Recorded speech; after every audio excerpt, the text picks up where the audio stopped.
ఈ దౌత్యపరంగా చాలా కొత్త కొత్త ప్రశ్నలు లేవనెత్తుతుంది సార్. అంటే ఒక పాకిస్తాన్ లాంటి దేశ అధికారి చేతుల్లో ఇండియా భూభాగాన్ని చూపించే ఫోటో ఉండడం, ఆ మ్యాప్ అంటే ఎందుకు కావాలని కెలుక్కున్నట్టు, అంటే మనం ఆ పదాలు ఉపయోగించచ్చో ఉపయోగించకూడదో తెలియదు కానీ, అంటే కావాలని ఎందుకు ఇలా చేస్తోందంటారు? ఇది నిజంగా దౌత్యపరంగా ఇప్పుడు మీరు చెప్పినట్టుగా ఇండియా తలుచుకుంటే బంగ్లాదేశ్కి పవర్ కట్ అయిపోతుంది. మరి కేవలం పవరే కాదండి, ఇంకా చాలా చాలా విషయాలు ఉన్నాయి, మీకు తెలియదే ఉంది. సో దీన్ని ఎట్లా ఎట్లా అనుకోవాలి సార్? బంగ్లాదేశ్ ఏ ధైర్యం చూసుకుని ఇలాంటి పనులు చేస్తోంది?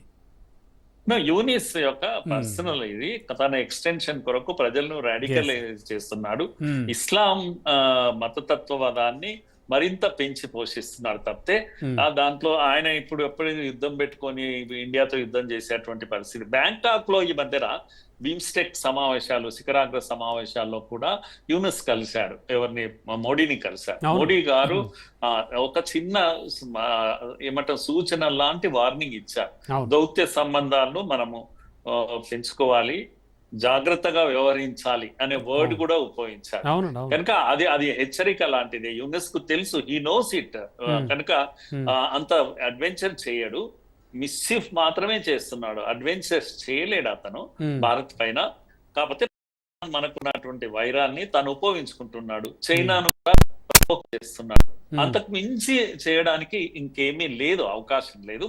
పైగా మనం కూడా చికెన్ నెక్ ప్రాంతంలో ఇప్పుడున్న 22 కిలోమీటర్లను 60 కిలోమీటర్ల వరకు ఎక్స్టెండ్ చేయడానికి జరిగిన ప్రయత్నాలు వాళ్ళను బాగా ఇబ్బంది పెడుతున్నాయి. అందుకే వాళ్ళని ఖాళీ చేయిస్తున్నాం. అక్కడ వాళ్ళని ఖాళీ చేయించాము, ఆల్రెడీ ఖాళీ చేసాము, బయటికి చెప్పడం లేదు కానీ 60 కిలోమీటర్ల ల్యాండ్ ను మనం కబ్జా పెట్టాము. బంగ్లాదేశ్ అక్కడ నుంచి తొలగించాము. మన క్యాంప్స్, ఆర్మీ క్యాంప్స్ అక్కడ పెట్టేశారు.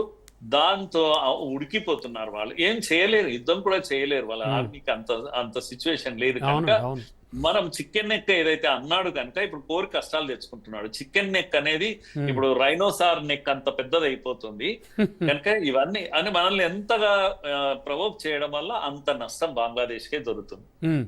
Yes sir. అండ్ పాక్ సహకారాన్ని చూసుకుని పాక్ పక్కనుందని సపోర్ట్ చేస్తోందని వీళ్ళు చేస్తున్నటువంటి ఈ పనికి ఆల్రెడీ నెటిజన్లు కూడా బాగా దుమ్మెత్తిపోస్తున్నారు sir, no doubt at all. అంటే దీనివల్ల ఇప్పుడు పాకిస్తాన్ లాభపడేది ఏమిటి అంటే బంగ్లాదేశ్తో చాలా మంచి సంబంధాలు ఉండి చాలా హెల్ప్ చేస్తున్న పరిస్థితి. అంటే మనం పైనే ఉన్నాం బంగ్లాదేశ్కి, అంటే మన చెయ్యి పైనే ఉంది, ప్రతి విషయంలో హెల్ప్ చేస్తున్నాం. మరి ఫ్యూచర్లో ఒకవేళ ఇలాంటి హెల్ప్ లేకపోతే బంగ్లాదేశ్ పరిస్థితి ఏమిటి? అండ్ ఈ విషయంలో పాకిస్తాన్ ఆలోచన ఎలా చూడాలంటారు అసలు? పాకిస్తాన్ కు అదొక ఊరట తను, ఎందుకంటే మన ఎనిమి కదా, మన మన ఎనిమి కనుక వాడికి ఫ్రెండ్ అవుతాడు ఆటోమేటిక్ గా. కనుక ఫ్రెండ్లీగా మూవ్ అవుతున్నాడు. పైగా వాళ్ళిద్దరు ఒక దేశమే ఒకప్పుడు కనుక, ఇస్లామిక్ కంట్రీ కనుక మూవ్ అవుతున్నాడు, వస్తున్నాడు, మనల్ని ప్రవోక్ చేస్తున్నారు తప్పితే దానివల్ల ఒక సంతృప్తి అంతే తప్పితే మనల్ని ఇప్పుడు పాకిస్తాన్ ఏం చేసేటువంటి స్థితిలో కూడా లేదు. ఇంకా బంగ్లాదేశ్ ఏమైనా అవసరమైతే రేపు టెక్స్టైల్స్ లాంటివి అవి ఇవి ఏమైనా కావాలంటే బంగ్లాదేశ్ ఇవ్వగలదు కానీ పాకిస్తాన్ దగ్గర ఏమీ లేదు ఇవ్వడానికి, అలాంటి అవకాశం లేదు. పైగా ఆఫ్ఘనిస్తాన్ కూడా పాకిస్తాన్ ఎదుర్కొంటుంది. మన కారణంగా ఆఫ్ఘనిస్తాన్ బలంగా నిలబడుతుంది ఒకవైపు. కనుక ఓవైపు ఆఫ్ఘనిస్తాన్ బార్డర్ లో పాకిస్తాన్ సమస్యలు ఎదుర్కొంటున్న సందర్భంలో ఉద్దేశపూర్వకంగా కూడా బంగ్లాదేశ్ లో కాస్త కలుగజేసుకొని అలా రావడం పోవడం ఇవన్నీ కూడా ఒక డ్రామా లాంటి వ్యవహారం తప్పితే ఇమ్మీడియట్ గా పాకిస్తాన్ చేయగలిగింది లేదు. అయినా సరే మన దీంట్లో మనం ఉండాలి, మన భద్రత మనం కాపాడుకోవాల్సిందే, పరువు పోకుండా చూసుకోవాల్సిందే. కనుక చిన్న ఇంచు భూభాగాన్ని కూడా మనం కోల్పోయే స్థితిలో మనం లేము. బంగ్లాదేశే చివరికి ఇబ్బంది పడేది. అవునండి.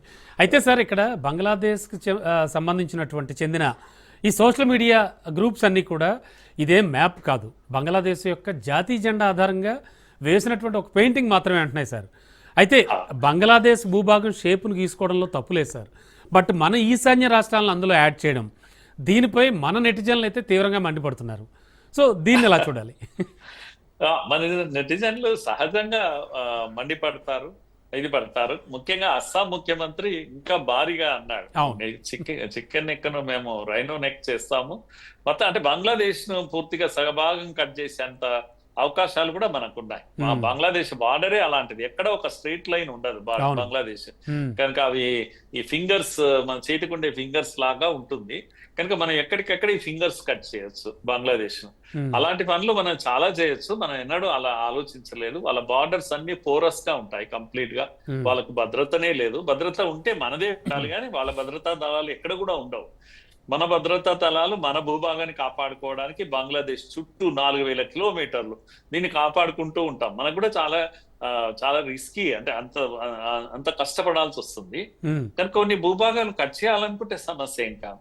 yes. కనుక ఈ నెటిజన్స్ రెచ్చిపోవడం చాలా సర్వసాధారణం, ముఖ్యంగా Yes, sir. భారతీయులు. అవును, అవునండి. అండ్ సార్, ఆల్రెడీ పాకిస్తాన్ చాలాసార్లు ఇండియా మీద కాలు దువ్వుతూనే ఎప్పటికప్పుడు పరువు పోగొట్టుకుంటూనే ఉంటుంది, అంటే ప్రపంచ దేశాల దృష్టిలో చూస్తే. మరి ఇప్పుడు బంగ్లాదేశ్ చేసినటువంటి పని, ఆ తాత్కాలిక పాలకుడు చేసిన పని, వాళ్ళ తొత్తులు చేసినటువంటి పని, ఇప్పుడు ప్రపంచ దేశాల ముందు బంగ్లాదేశ్ పరువు ఏం కావాలి అంటే అది ఏం ఆలోచనలు లేదంటారా వీళ్ళకి? అంటే భవిష్యత్ ఏమిటి, ఏదైనా జరిగితే తట్టుకోగలమా, ఇవేం అంటే పరువు బజార్ కిడిచినట్టే కదండి. అంటే అక్కడ ఒక బాధ్యతాయుతమైనటువంటి ప్రభుత్వం లేదండి. Yes, మనం yes, sir, that's మర్చిపోకూడదైన విషయం అంటే అవును.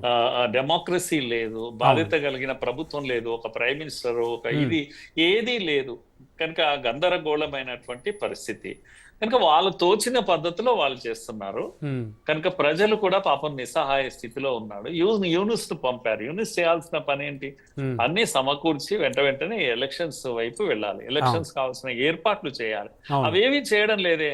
ఆయన చైనాకి వెళ్తాడు, పాకిస్తాన్కి వెళ్తాడు, ఇంకా నేపాల్ కూడా వెళ్ళాడు. ఆ మధ్యన అవును. నేపాల్కి వెళ్ళాడు, చుట్టుపక్కల దేశాలకు అందరికి వెళ్ళి ఏదో అగెనిస్ట్ ఇండియా మాట్లాడుతున్నాడు, చేస్తున్నాడు. చేయాల్సిన పని మాత్రం చేయడం లేదు. కనుక అది చివరికి ఏమవుతుందో తెలియదు బంగ్లాదేశ్.